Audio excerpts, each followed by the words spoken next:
Okay, it looks like we have everyone here. Good evening, everyone. Thank you for joining us tonight for this important program. I am Debbie DeBotton. I'd like to welcome everyone on behalf of the Antisemitism Task Force and Israel Action Committee at Temple Emmanuel. We have organized this program on what is fueling anti-Semitism in K-12 education as a response to the escalating concerns from parents about the explosion of anti-Semitism in schools impacting their children.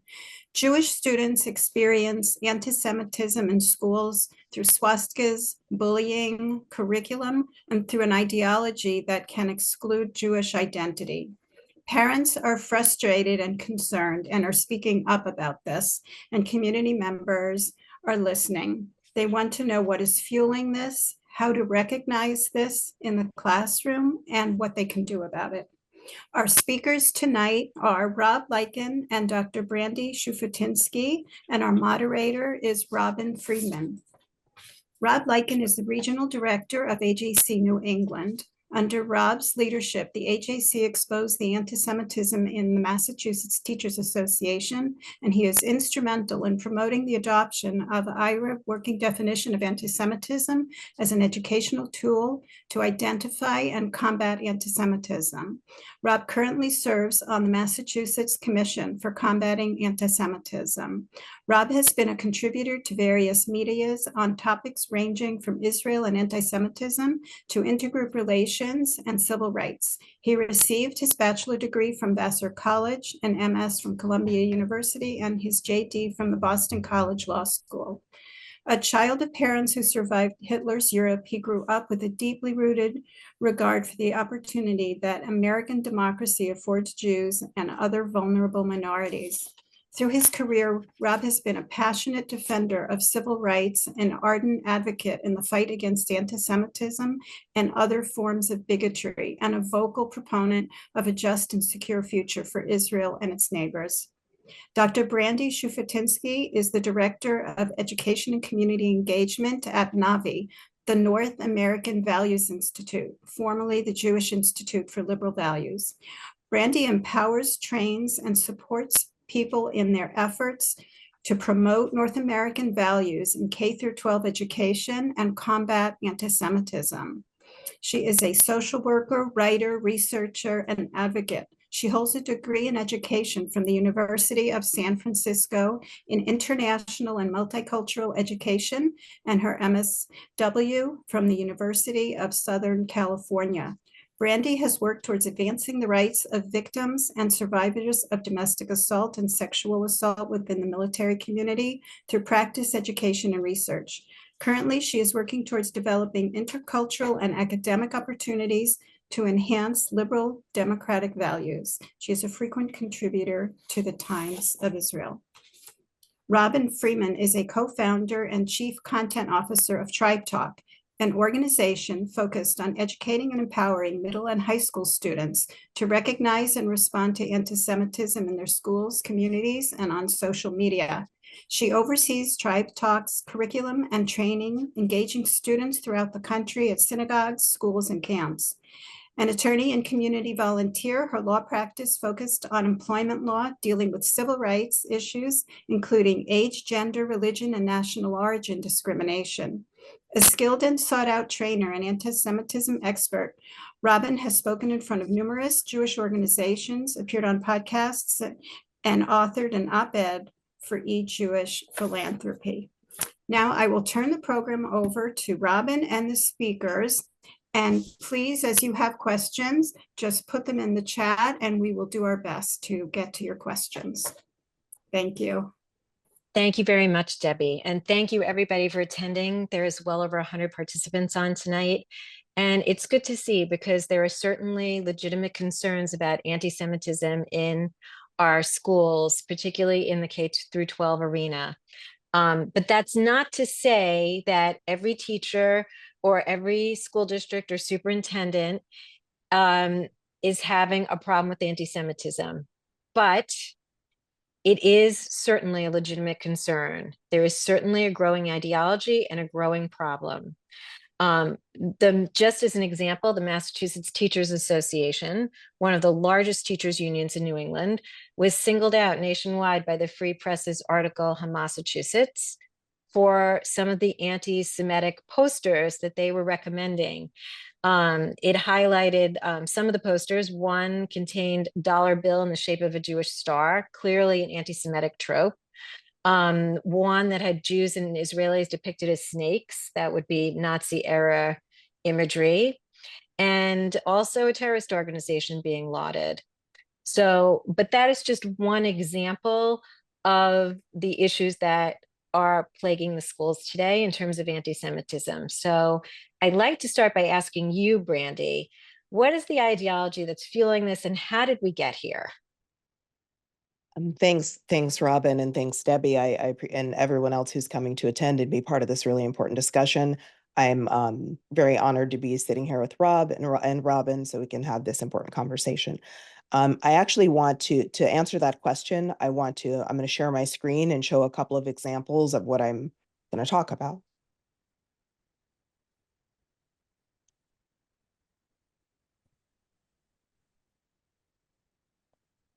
So when we think about or ask the question, what's the ideology that's fueling anti-Semitism in K through 12 education, I think a good place to start is with the idea of settler colonialism. And settler colonialism holds that there's a group of people who are foreign and they invade a land and displace and exploit the indigenous people to take the land from them. Now, this ideology we're seeing, this is a fancier way of saying the oppressor versus oppressed binary, which I'll get into a little bit. This slide that you're seeing was not made by me. It was actually taken from a teacher training that an activist organization is providing teachers across the country, including in Massachusetts. This is from a similar teacher training. So Zionism gets framed as settler colonialism. In fact, this organization put on a teacher training. They're putting on another one in a couple of months. They do a summer training where they invite teachers from around the country to come together and have this discussion, get these resources to teach ideas about Zionism being settler colonialism. And the picture you see on one side of your screen that says settler colonialism from Turtle Island to Palestine and teaching that in an ethnic studies framework is one of the things that we're seeing in K through 12 schools. So Israel is used as an example of a settler colonialist state, and it's falsely equated with the United States.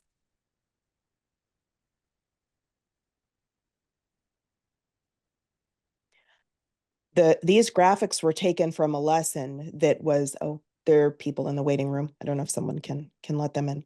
But these graphics were taken from a lesson that was taught in school as part of an ethnic studies course, and it comparing forms of settler colonialism. So again, you'll see this false equation of the history of the United States and the history of Israel.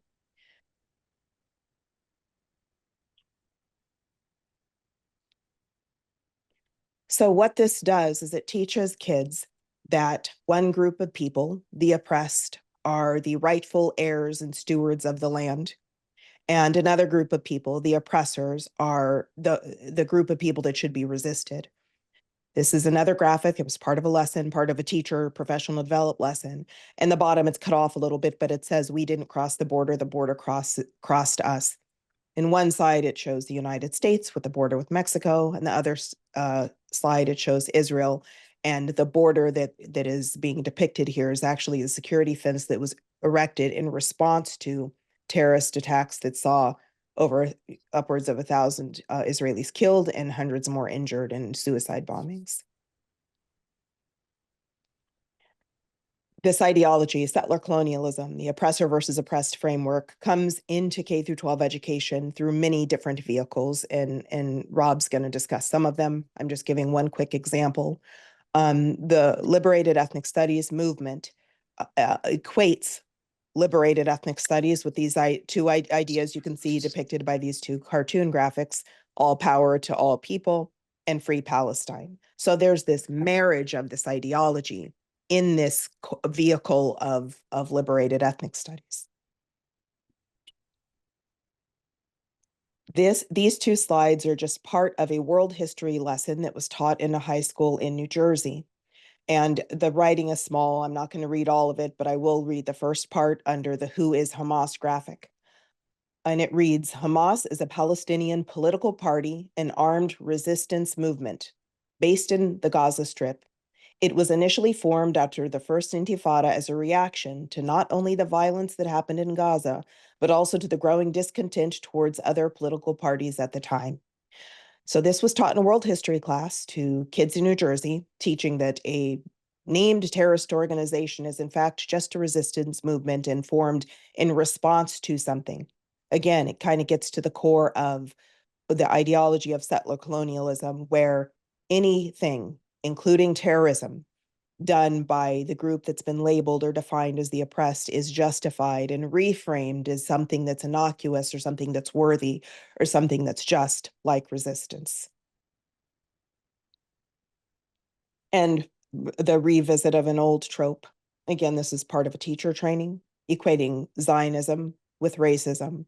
I think one of the reasons why we're seeing this so commonly used in K through 12 education is a misunderstanding and an ignorance towards what Zionism means. So all of a sudden, the word Zionism and the ideology that Jews should be able to be self-determined, should be emancipated in our ancestral homeland, gets completely misdefined into something that can be equated with either settler colonialism or racism or oppression or something nefarious deserving of being overthrown.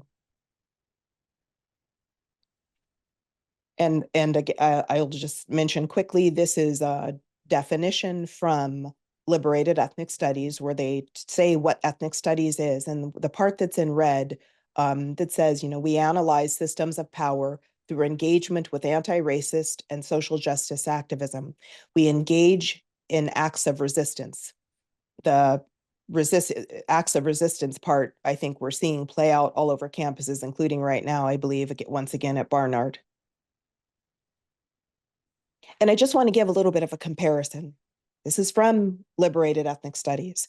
So they're pushing what's in green, ethnic studies. They don't want what's on the other side, multicultural education, because they don't see that as being radical enough or deserving enough. They don't want all marginalized communities centered. They only want how they define or determine racialized communities centered. They don't want inclusivity and diversity. They want self-determination, decolonization. It brings an entire pedagogy with it. So in K through 12 education, we're seeing these types of pedagogies being actually ingrained in the subjects that our kids are learning in school. And the bottom bullet point on both sides is really telling. So where multicultural education, which was mentioned, I have my doctorate in international and multicultural education, which seeks to kind of build bridges and also break down misunderstandings, seeks to counter biases that everybody holds. Well, the ethnic studies pedagogy sees that as not being good enough. They want an anti-racist lens and frame used. Anti-biased isn't okay. The concepts also something important to look at. Where you look at multicultural education, we talk about acceptance and allyship and affirmation. You get to know people that maybe come from different backgrounds than you do in school, and learn that, all right, yeah, diversity in that way, people are different, they have different backgrounds. We can still come together, learn together, eat lunch together, play on the basketball team together. Well, those concepts aren't tolerated in the liberated ethnic studies pedagogy. Instead, the liberated ethnic studies activists see that the ideology that gets taught in school has to be decolonial and liberatory. And they define everybody as being a co-conspirator versus an ally. And then just really quickly, you can see here, you can find us at the navivalues.org. And there's a contact form on there, and we'll talk about that a little bit later. But you can also follow our extremism tracker, which is our Substack, where we really do a lot of research. We have a fantastic team that does a lot of research on the radicalism that we're seeing happen in K through 12 schools all over the country. There's stuff on here that I'm sure Rob's going to cover some of this too, but on the MTA, the San Diego Unified School District, but we cover things happening in districts all over. And I can stop sharing here. You're muted, Robbins. Thank you. Thank you, Brandy. That was really educational and frightening. We've gotten a number of questions, but I think we're going to hold the questions until Rob's had his chance to talk to us a little bit about, first of all, how is this actually manifesting in the schools? How is this getting into the schools? And second of all, where does the Massachusetts Commission to Combat Anti-Semitism fit into all of this, of which I know you remember? Thank you. It's first of all, hats off to all the organizers of this, Debbie Haya, the Anti-Semitism Task Force, Israel Action Committee, and to all of you for coming tonight. I think this is an important conversation. Anti-Semitism covers a huge number of issues and sometimes feels very complicated, and how to recognize what's anti-Semitic. But I think that when we're dealing with some of the kinds of issues that we're seeing in schools, they're not all the same. But there is an ideological current that I think Brandy described very, very exactly, that is developing. The caution I have is that we shouldn't walk through life thinking that every teacher, every school system, every school board is supporting these kinds of efforts. It is possible that sometimes people don't recognize them, which is why programs like this are really important, so that we can actually start to engage. Sometimes it's adversarial conversations, but very often there's a need for healthy conversations so that people can begin to learn and recognize what's so problematic. Now, these curricula have been, and we'll use the term liberatory curricula, are being fueled by a number of sources.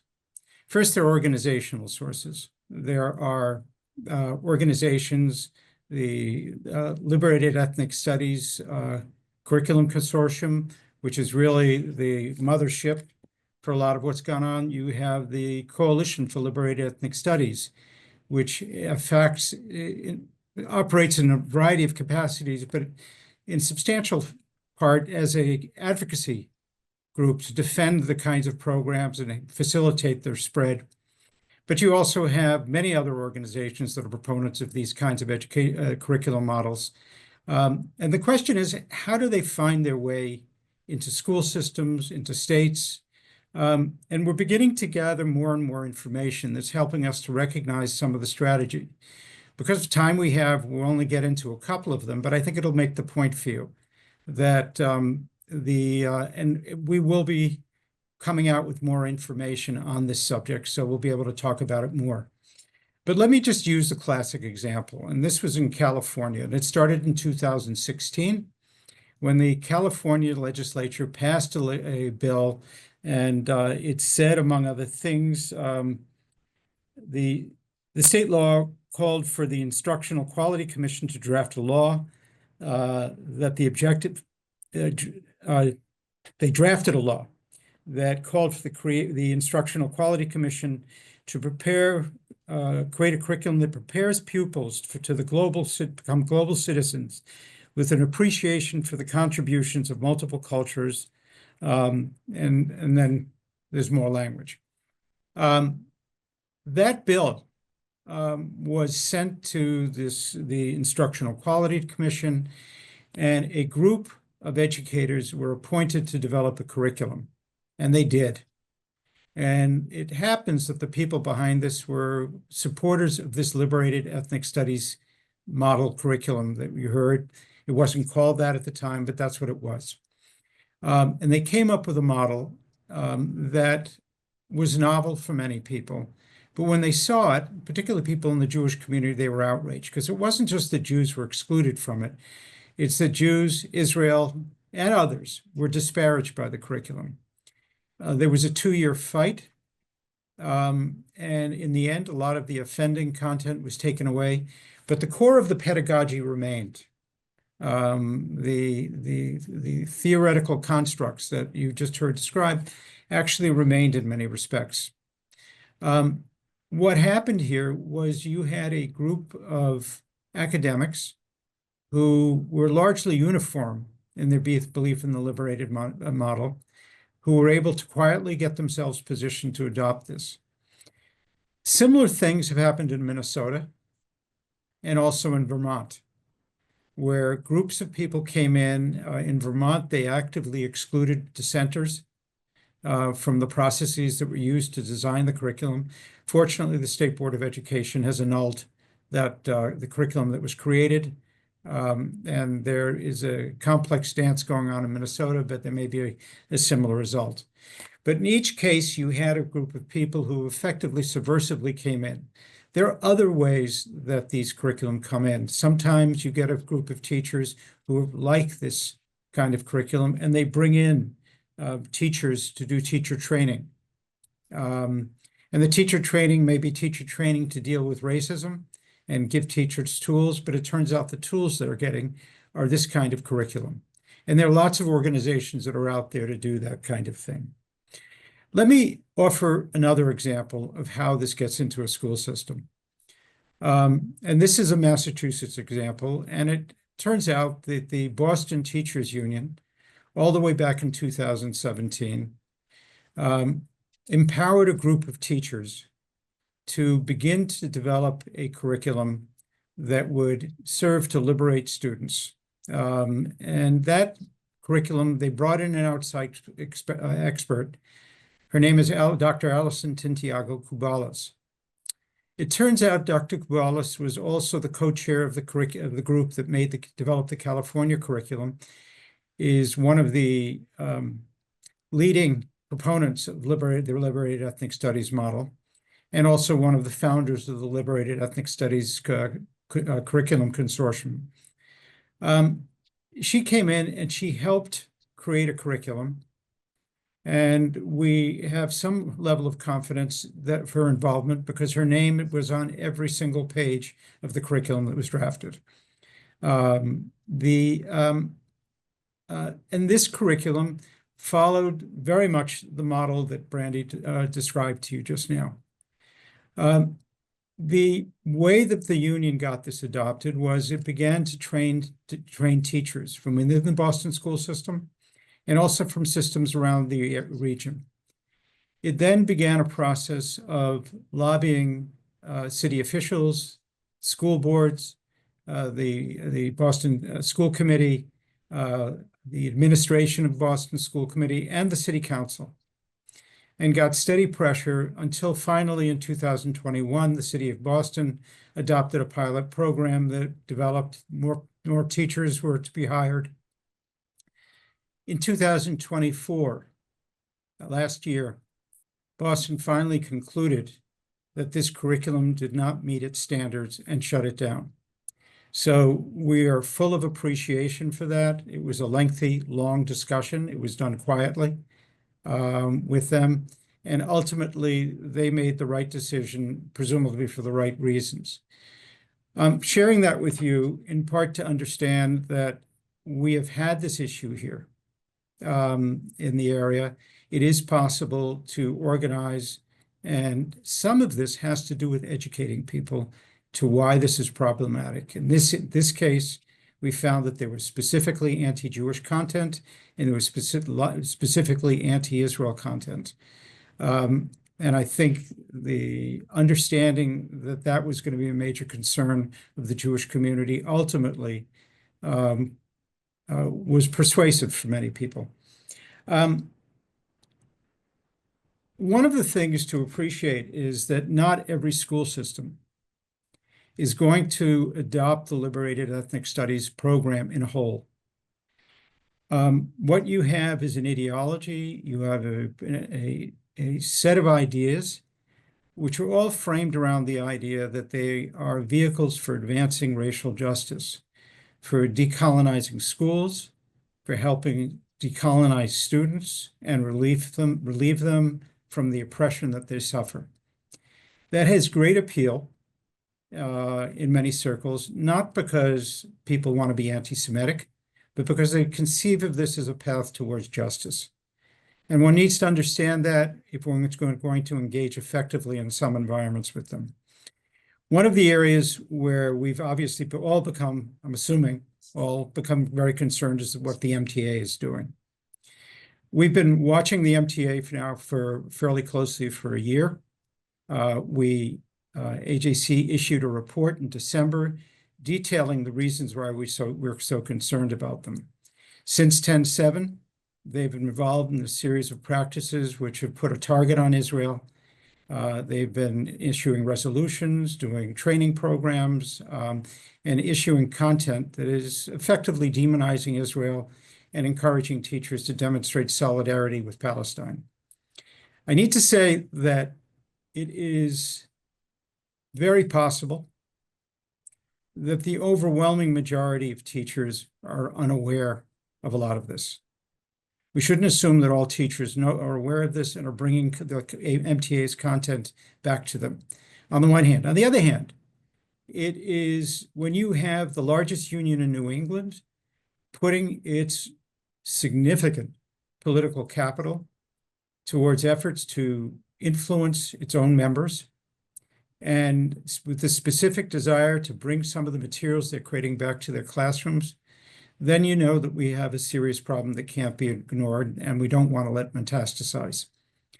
The issue with the MTA, as I think most of you know, came to a head at a hearing of the Special Commission, Massachusetts Special Commission on Antisemitism on February 10th, when co-chair Representative Simon Cataldo cross-examined Max Page, the president of the MTA, showed some specific content from 89 resources that they had issued to study about the Israel-Palestine conflict.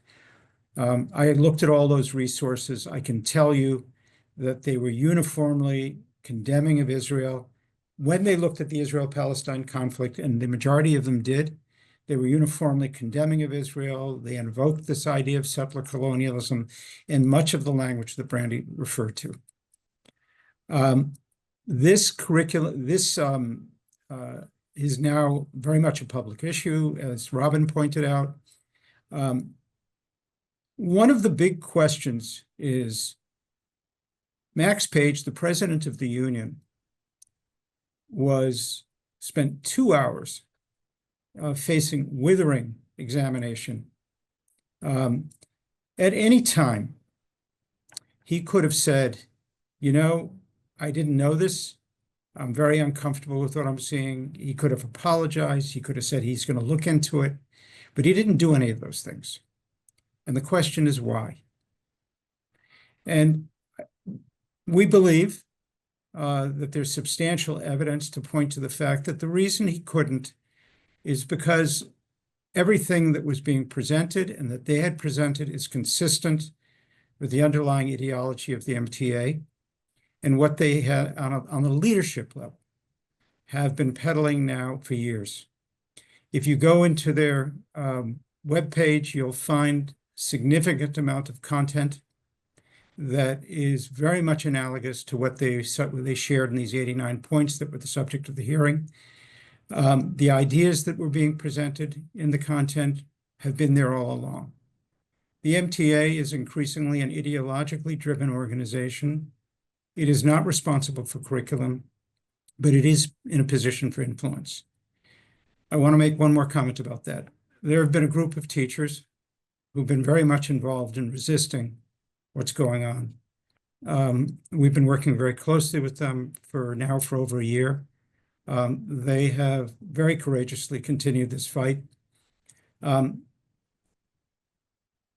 We're hoping that in the towns you live in, there isn't going to be a need for similar kind of activism. But I'm hoping we can talk about in the Q&A what are constructive ways for people to approach many of these issues, because I think all of us have a part to play, and I'd love to talk about that a little bit. So with that, Robin, back to you. Okay, well, let's start with that. So first of all, how do parents know? We're getting a lot of questions about this, and particularly about how can parents and community members address this. So first of all, how do parents and community members know what is going on, what is being taught in their schools. Randy, you want to take that? I can start. So one is really looking at what your kids are bringing home for assignments. Let me back up a minute.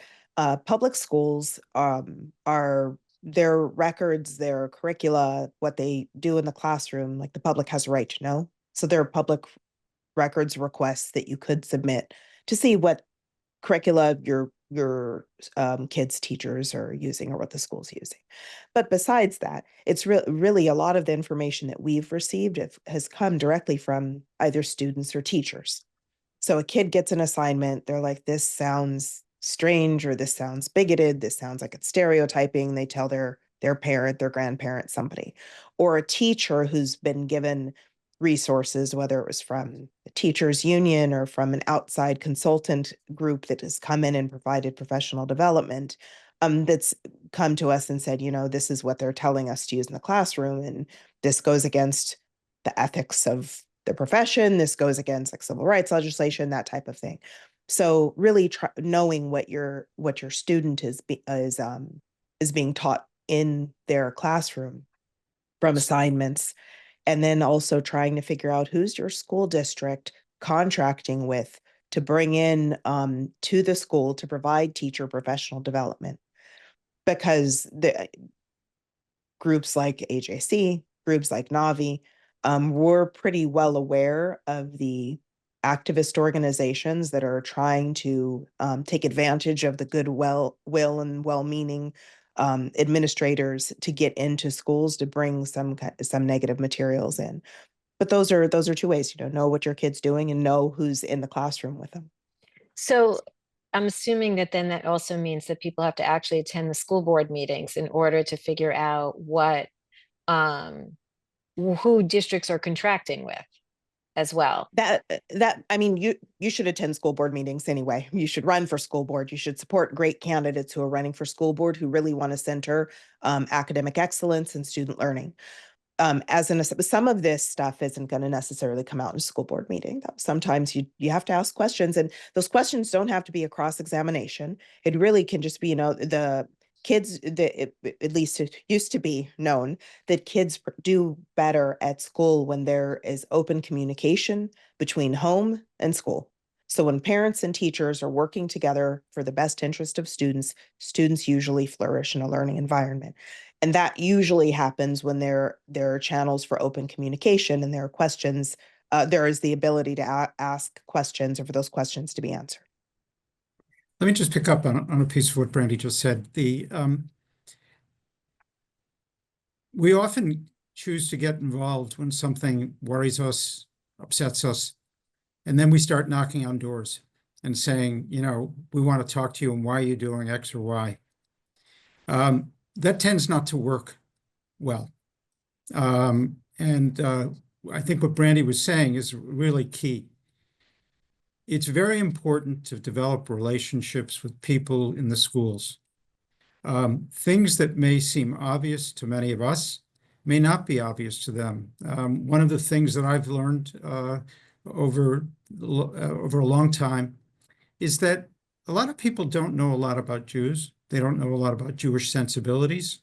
We assume that they might, but the truth of the matter is we're a relatively small community. We take our own issues very, very seriously, but not everybody does because they have their own.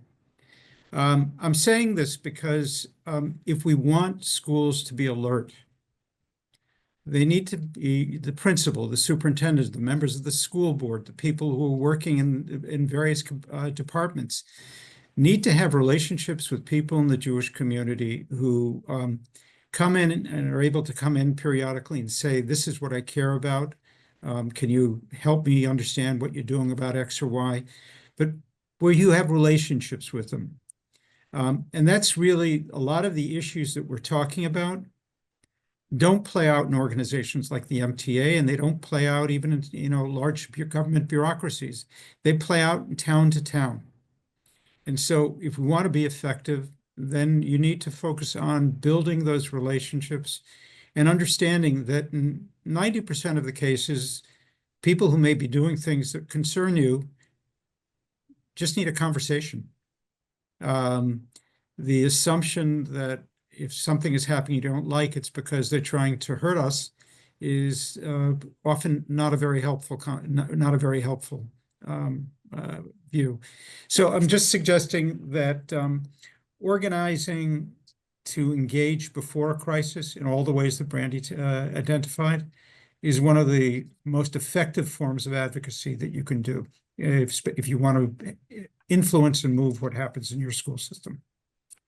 I'm going to raise one other issue, which is students need to understand, Jewish students need to understand what is anti-Semitism, but all students do, but particularly Jewish students need to understand what anti-Semitism is, what are the basic tropes, and what to do if they're confronted with something. Because if they have a map in the classroom of the Middle East that doesn't include Israel, they need to know enough to be able to go home and report that to their parents. Or if there's an anti-Semitic trope said in the classroom, again, they need to be able to recognize that to be able to go back. And so I just want to mention that is what Tribe Talk does, which is what we do. We provide education for students so that they understand what anti-Semitism is and also what it isn't, so that they can report issues, they know how to recognize it, and they know how to respond if necessary. We got a really good question here, which is where does mandated Holocaust education come into play, and what is the relationship between that and the liberated ethnic studies? Do you want to start, Rob? Where does Holocaust? Where does the mandated Holocaust education come into play in K through 12, and how does that interact with the liberated ethnic studies, or does it not? Well, conceivably it could. Depending on how a law is drafted, you could end up, if you're having genocide education, then we're already starting to see efforts to make Zionism a feature of genocide education. There's a bill now in New Hampshire. It's not, our understanding is it's not going to go far, but to leverage genocide education to introduce Israel's action in Gaza and a whole curriculum around that. So I think Holocaust education, genocide education often come as a package, and we're now witnessing a new breed of issues that's starting to emerge, and probably we'll see more of that. Is that what you're asking? Yeah, and what is the status of that in Massachusetts? Didn't we recently just mandate Holocaust education here? We did. And Does is it that have anything to Holocaust do with? education or genocide education? There was mandated Holocaust education, but look, I think that liberated ethnic studies, the proponents of liberated ethnic studies don't have great, they're not enthusiastic about Holocaust education for all the reasons you might manage, because it runs contrary to the narratives that they're trying to develop. Right. These are, I think these are issues that are breaking out, and very often they come up in terms of what the kind of curricula that might be raised on a local level.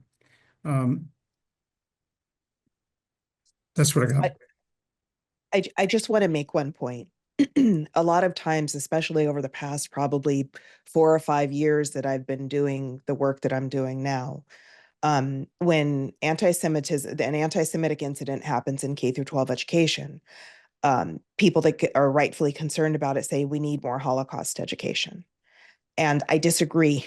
Holocaust education is not a remedy for contemporary anti-Semitism. Kids should be learning about the Holocaust because it's important for historical sake that kids know what happened in the Holocaust. Not just what happened as far as the death camps in Europe, but what happened with the death and work camps all throughout the MENA region, what was done or attempted to be done by the Grand Mufti of Jerusalem to Jews who were still and had always remained in Israel. It's a part of history. Kids should learn that. It's not a remedy for contemporary anti-Semitism, because contemporary anti-Semitism is not coming from the same roots that the Holocaust came from. And until we address that in education spaces, whether that's educating our Jewish kids about it or educating non-Jewish teachers about it, we're going to keep kind of on this, keeps repeating this same issue. We're dealing with an anti-Semitism that is different. It has different ideological roots than the Holocaust did. We're dealing with people, you see them on the college campuses that are saying that they like hearing and learning what Hitler did. It doesn't make them more empathetic to the Jewish story. They're celebrating that. So I just want to point that out. Holocaust education in itself is important, but it's not a remedy for contemporary anti-Semitism. And one of the really important things that Rob just pointed out, and I want to emphasize, is that term, like many other terms, is getting hijacked. So it's getting hijacked where people are saying that the war against Hamas is a Holocaust. So just saying we need more Holocaust education, we have to be careful, because nefarious actors will and are actively attempting to hijack certain portions of the Jewish story in order to foment more anti-Jewish bigotry. The challenge for young Jews is Jewish literacy. Being able to operate in the world so that when they go to college or even in high school and they hear things, they know how to engage, they know how to think constructively. What we have is a situation where many young people today, young Jews, go to school, hear things, they're bewildered by it, they become ashamed because they don't know how to respond, they don't have information, they don't know how to talk about narratives, they don't know when they're being taught things that are nonsense, or how to recognize them. The kind of education that we talked about, the work that Tribe Talk does, AJC also has a program, Leaders for Tomorrow. They're educating people. We need much, much, much more of this. We need more of our young people going through these programs so that they can competently and comfortably begin to engage a lot of the pressures that they're facing. And a lot of the pressures that young people are facing are a product of the same ideology that we're concerned about creeping into schools. That have been driving activism on college campuses, this whole notion that Israel is an illegitimate state, the people who operate in Israel are oppressors, that the solution is to undo the wrongful taking of the land. And that idea has become very, very compelling in certain circles. But we can empower young Jews. We see that it works. And that's where we need to put a lot of attention. Absolutely. So there is a question follow-up on what you just said, Rob, which is about indigenous, the word indigenous. And what happens with the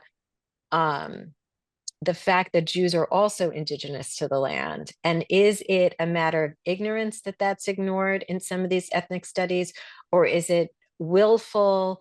And where does that fit in? So it does fit in. There's a concerted effort to dismiss, deny Jewish indigeneity in the land of Israel. There was a seminar put on by the MTA by several professors associated with UMass Boston. And among the things that they stated was that Zionism, all the tropes that you heard, Zionism is racism. But very importantly, one of the things that was put up, and it was presented verbally, but also as graphic, is that Zionism is not Judaism. The effort, and you look at liberated ethnic studies curricula, and also a lot of the writings of people, there's a concerted effort to sort of dissociate Judaism from Israel, from Zionism, and any of those concepts. You also find that within Palestinian political propaganda, the effort to claim that Jesus was a Palestinian, that Palestinians have heritage that goes back. The truth is that Palestinians do have some level of indigeneity, but it isn't what they actually claim. Palestinians come from all over. They come from Egypt. Al-Masri is a very common name within the Palestinian world. Al-Masri means the Egyptians. Al-Kurd, large Kurdish population. There was many of the cities, Jenin and others, were places where nomadic groups of Bedouins had settled down, same in Hebron, which doesn't mean that there isn't a legitimate history and a legitimate claim for people who now call themselves Palestinians. What it means is that that the region itself was subject to immigration. Jewish immigration was a part of it, but there was a constant movement of populations, borders that we conceive of today and seem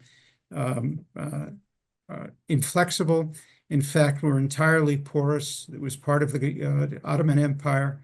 So when you look at the issue of indigeneity, a critical part of the ideological infrastructure for Palestinian nationalism, and particularly the people who are demonstrating in the streets in Boston and elsewhere, is the denial of Jewish indigeneity, because that cuts off the legitimacy of Jews, and it lays the foundation for saying that that the Zionists are settler colonialists. There's something there that that I think is important. There's a difference between native and indigenous, and the Palestinian Arab population actually aren't indigenous to the land. They can be native to the land. And one key distinction is that the spiritual practices, the linguistics that are spoken, the heritage didn't spring from that land. One people that still exist did, Jews. Now, the Palestinian Arabs that are in the land now have been there for roughly the same amount of time that white Americans who descended from Europeans, British, French, are in the United States. Even though, so there's a nativeness to it, but it's not indigenous. British Americans, people who can trace their lineage back to the Mayflower, didn't automatically now become Native Americans. And that's the argument that's being made to claim either sole indigeneity on the part of Palestinian Arabs, or at least dual indigeneity. And I think that that's something that obviously young Jews need to know, and some of us old Jews too, but also non-Jews, that their indigeneity comes with actual distinct factors and tenets that only one group that still exists in that land hold, and that's the Jewish people. One person is asking, do teachers have any limits on what they can teach in the classroom? Is there, in a public school, is there total academic freedom? In Massachusetts, can they teach their personal opinions? Are there any guardrails? I'm not going to claim to be an expert on this, but I think one of the several things we should appreciate. In Massachusetts, local towns have tremendous discretion about how they organize and govern their classrooms, and how curriculums are managed, and how much discipline is introduced to how they're developed. There are school systems where we know teachers have tremendous amount of discretion in what they bring into their classroom, even to the point of openly promoting their own personal opinions. Creates problems. There are other school systems where there is much greater attention to maintaining a certain amount of control over what the teachers bring into the classroom, what kind of what our curriculums look like, how they're structured. But I don't think there's any uniform rule about that. I see Matt Hill's on the call, and he's someone who could probably explain everything to us.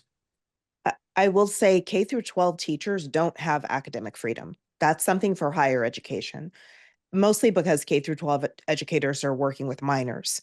There's flexibility in how they teach and materials that they use, but every state has education codes that teachers have to abide by, and credentialed teachers have to abide by the ethical standards of their credential. So there has been this confusion, especially post-October 7th, on this idea of academic freedom, especially related to the anti-Semitism that we've seen in higher ed. Academic freedom is a higher education principle. It's not a K-12 education principle. There's flexibility. Teachers can develop their own lessons and the like. They do have a lot, there's a lot more structure to how they're supposed to not just teach, but engage and interact with their students, but mostly because they're working with minors. We've gotten a number of questions, and this is probably too big a issue to open up at 7:56. But maybe, Brandy, you could give us like a short answer to a very long question with a concept, which is, what is the relationship between this and DEI? The relationship is the ideology. And it again, I'm going to preface this with saying there are a lot of DEI programs that are really focused on building bridges of understanding between diverse individuals and communities. I'm not talking about those ones. I'm talking about the problematic ones. A huge disclaimer. So if you have a DEI program that is really focused on maybe diversity only of color, but not diversity of thought, or a DEI program that's focused on equity of outcomes, which erases individuality, doesn't acknowledge that individuals have strengths and challenges, or a DEI program that's focused only on including those deemed worthy of inclusion. Well, that's the same ideology that we can talk about, that we talked about earlier when we discussed people framing Jews as oppressors or as settler colonialists not worthy of being included, not diverse because they don't fit into a specific box. And I mentioned earlier that liberated ethnic studies is just one vehicle that is getting this ideology into the classrooms. That type of like negative decolonial oppressor versus oppressed DEI is another vehicle that gets that similar ideology into the classroom. Somebody is asking about how young are we seeing this kind of ideology being taught? Is this in the elementary schools? Is it starting in middle school? It's a great question. High school, where are we seeing this? Young. Yeah, this is really intended as K through 12 and younger. And one of the things you see is that resources are being created specifically for kids, very, very young kids, pre-K Oh, kids. And the resources that are being created, they're being distributed, they're being used. You know, we all buy books for our children, our grandchildren, we just give it to them. Other people are doing exactly the same thing, except their child is getting a book about, you know, a little girl from Palestine or from Gaza, and you know, life is good, and then suddenly the bullies show up and they take things from them, they hurt people. Those are real things that are circulating, and there's really a tremendous, I think it's probably fair to say, an industry is developing around the production of these kinds of things. Not only that, but films and videos, various graphics. There's a lot. so it's very important even for parents of very young children beginning school to really pay attention to what they're reading, what they're being taught in the classroom, not to assume that this is just a when they get older issue. This is something that they need to watch for now. Yes. Um, You need to watch for it. Uh, I think even more than watch for it, there needs to be conversations, not to come in, wait till you see something, but go in and have a conversation with the principal and saying, look, you know, we heard about, we hear that some of these kinds of things are circulating. We're uncomfortable with some of the things that MTA produced. Do you have a sense of what may be concerning here? And can we talk about this? I wouldn't assume that teachers are going to be bringing all the stuff into the classroom, but to be able to come in and have a reasonable, calm conversation with people who are in positions of authority, teachers and others, and just treat them as allies in assume that they're allies in these issues, is probably a good first step. Putting everybody on notice. Again, one shouldn't assume that what we're worried about other people are. And it doesn't mean they're hostile if they weren't thinking about it. And then somebody is asking if anybody is aware of, and I know there are organizations that are working with teachers to counter the narrative. There are a number of organizations, including Brandy, including both of your organizations. Yeah, yeah. We know that that Qatar has given billions to universities. Are they also funding K through 12? I have no, I don't know the answer to that. A lot of people speculate on it. And if there's some quality research on it, I want to see it. I think you will be soon, Rob. Good. Okay. So one of the things that we haven't, or maybe the wider public hasn't talked about when we're looking and discussing the anti-Semitism we've seen in higher ed, is the departments of education or schools of education in higher ed that are a pipeline into what happens in K through 12. So when we think about Qatar or any other nefarious actor providing funds for a program in higher education, the assumption should be that they're also providing maybe some of those resources to departments of education where future teachers and administrators and curriculum writers are getting their education. It's an important point because there's a consistent drumbeat and concern about higher ed schools of education where there's substantial academic support for the kind of liberatory curricula that is going on. And I should add, by the way, there's an extensive literature that is not altogether new. It goes back decades, that has developed around this kind of pedagogy and is a focus of academic study. And part of what's needed is, and many people who are skeptical about it have been intimidated and are afraid to get involved in engagement and just debates about it because they don't want to be conceived of as racist. And that's a serious issue. Brandy, I want to see that research. Yeah. So, I mean, I actually, I published an op-ed today in The Hill about, Really? about really just discussing, okay, where there's this huge debate about what's going to happen with the United States Department of Education, and what Secretary McMahon is going to do. I published an article today, at least, saying maybe at least look into the departments of ed, and see what future teachers are being taught. And one of the reasons, again, I went to a school of education. I have my doctorate in education. I had a kind of front row seat to what was being taught to educators and administrators.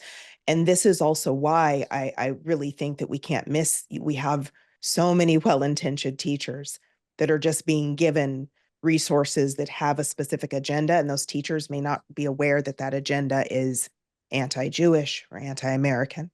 I am friends with some of them, went to school with some of them. Many of them are speaking out saying, I went through all of this, all of these years of education so I can become a teacher. And I never learned how to teach a kid how to read, or I never learned how to recognize a kid who has a learning challenge. And that's what I wanted to do. That's why I became a teacher. So I think that there needs to be a pretty deep look into what's being taught to our future teachers. All right, and that piece is at the Hill, is right now published on the Hill, right? Yes. In the Hill. Okay, great. Okay. So I want to thank you both so much for this conversation. I mean, obviously, we could go on all night. This is such an important topic, and there's so much to discuss. So hopefully this will be the beginning of more conversations. I want to encourage everybody who's participating tonight, if you like this conversation and you want more of these, please reach out to Temple Emmanuel and let them know, and we will be able to put on more of these types of programs. We're going to put in the chat contact information for all of our organizations, so that if anybody wants to reach out, they can do so. And I want to thank you. I want to thank Temple Emmanuel for putting this important program on. And of course, Brandy and Rob for being here tonight and sharing all of your amazing expertise with us. I certainly learned something, and I'm sure everybody on the call did. And I really, really appreciate all of your time and effort in this regard and all the work that you're doing on behalf of the Jewish community. So thank you both very much. And I want to thank everybody for attending tonight. Thank you.